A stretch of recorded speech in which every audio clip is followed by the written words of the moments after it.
தென்னாடுடைய சிவனை போற்றி எந்நாட்டவர்க்கும் இறைவா போற்றி அருட்பெரும் ஜோதி தனிப்பெருங்கருணை அருட்பெரும் ஜோதி.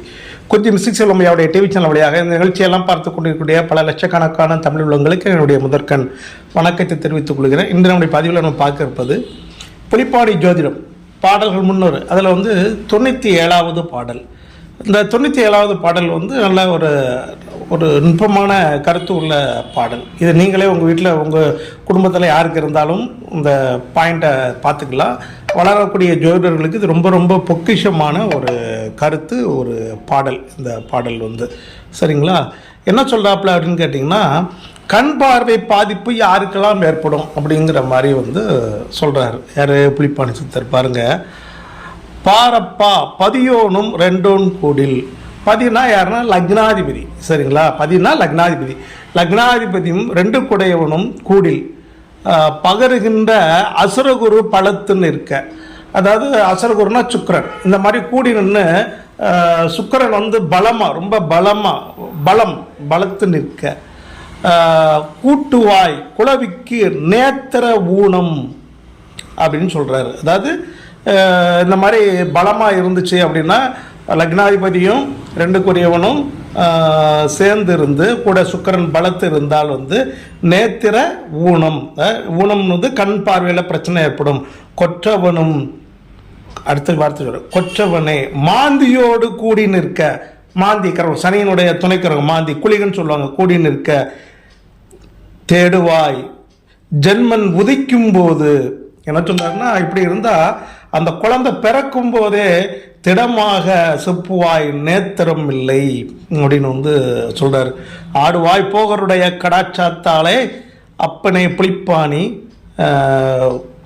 கூறுகிறேனே அப்படின்னு சொல்கிறாரு. இதனுடைய அர்த்தம் என்ன அப்படின்னு கேட்டிங்கன்னா, ஒரு ஜாதகருக்கு இந்த மாதிரி இருந்ததுன்னா, அதாவது லக்னாதிபதி 2 குரியவன் கூடி சுக்கிரன் பலத்திருந்து மாந்திங்கிற கிரகம் கூட சேர்ந்து இருக்குமானால் அந்த ஜாதகர்களுக்கு நேத்திர கண் சம்பந்தமான பாதிப்பு இருக்கும். இந்த மாந்தி சேர்ந்திருந்தால் குழந்தை பிறக்கும் போதே அப்படி இருக்கும் அப்படின்னு சொல்கிறாரு.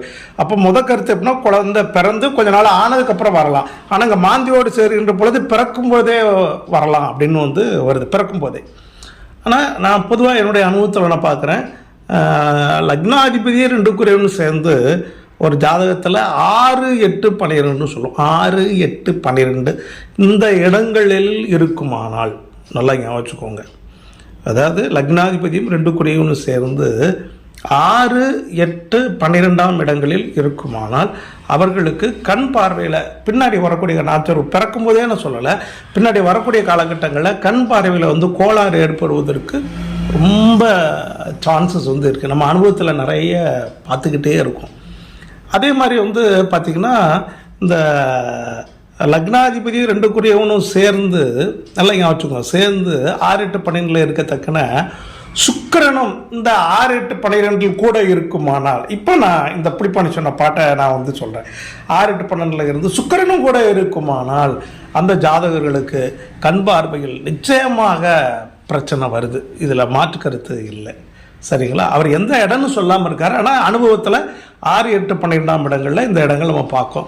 அதே மாதிரி இந்த புலிப்பாணி சொன்னதை தாண்டி இன்னொரு பாயிண்ட் நம்ம என்ன சொல்கிறோம் அப்படின்னு பார்த்திங்கன்னா, எந்த லக்னமாக இருந்தாலும் சரி, லக்னத்திற்கு 2ஆம் இடத்தையோ 12ஆம் இடத்தையோ சனியும் செவ்வாய் பார்த்தால், 2ஆம் வீட்டையும் 12ஆம் வீட்டையும் சனி செவ்வாய் பார்த்தால், அதாவது 2 குரியவனும் 12 குரியவனும் சனி செவ்வாய் பார்த்தால் நிச்சயமாக கண் பார்வையில் பாதிப்புகள், கண் பார்வையில் கோளாறு, கண் பார்வை இழுத்தல், அந்த மாதிரியான விஷயங்கள்லாம் வருது அப்படிங்கிறது நம்ம உள்ளங்கை நெல்லிக்கனி மாதிரி நமக்கு ஒரு 30 வருஷத்துக்கு மேலே அந்த ஃபீல்டில் நம்ம தொழில் பார்த்துக்கிட்டு இருக்கோம்.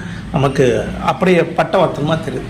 பட் இதை சில இடத்துல பிறந்த உடனே ஒரு குழந்தைக்கு இருக்கும், உடனே அன்னைக்கு நம்ம சொல்லிட முடியாது. இது எப்போ ஒர்க் அவுட் ஆகுதுங்கிறது நம்ம அவங்களுக்கு வரக்கூடிய தசா புத்திகளை பார்க்கணும். தசா புத்திகளை பார்த்து இந்த காலகட்டத்தில் வரலாம், இந்த காலகட்டத்திலேருந்து வரலாங்கிறத நம்ம கண்டுபிடிச்சி அதை யூகம் பண்ணி சொல்லணும். அதுதான் இதில் உள்ளது.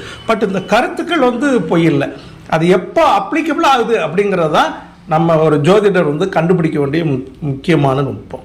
அதனால இந்த மாதிரி பாதிப்புகள் இருக்குமானா அவங்கெல்லாம் வந்து நீங்கள் புரிஞ்சுக்கிட்டு அதுக்குண்டான அவேர்னஸோட எதிர்காலத்தில் இருங்க அப்படிங்கிறது தான் இதில் நான் உங்களுக்கு சொல்லக்கூடிய ஹம்பிள் ரிக்வெஸ்ட். சரிங்களா? குறிஞ்சி மிஸ்ஸிசன் ஒய்யாவுடைய டிவி சேனலை தொடர்ந்து பார்த்துக்கிட்டே வாங்க. சப்ஸ்கிரைப் பண்ணுங்கள், பெல்லைக்கான கிளிக் பண்ணுங்கள். எங்களுடைய வீடியோக்கள்லாம் உடனடியாக வந்து சேரும். நன்றி, வணக்கம், வாழ்க வளமுடன், வாழ்க வளமுடன், வாழ்க வளமுடன்.